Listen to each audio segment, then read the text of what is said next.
Sveiki bičiuliai, su jumis dienos treniruotė. Šiandien aš jums parodysiu 2 paprastus pratimus, kurių pagalba mes pagerinsim pečių savijautą. Tai bus 2 pratimai skirti pečių sąnariams. Tai 2 pratimai, kurie apkraus pečių stabilizatorius.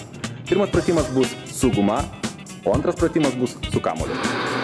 Guma turėtų būti pakabinta jūsų krūtinės aukštyje. Suimkite gumą abiem rankomis ir prispauskite rankas prie krūtinės. Atsistokite tokiu atstumu, kad guma būtų įtempta.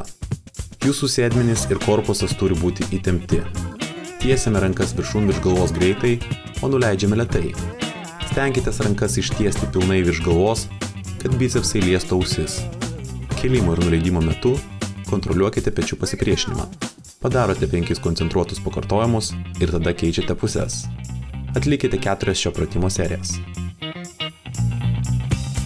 Antras pratimas daromas su dideliu gimnastiniu kamuoliu. Atsistojame plačiau nei pečių plotyje, kad galėtume lengviau kontroliuoti lygsvarą. Įtempiam sėdmenis ir korpusą. Padedame alkūnes ant kamuolio ir darome po 5 sukamuosius judesius į kiekvieną pusę. Atlikite 4 šio pratimo serijas.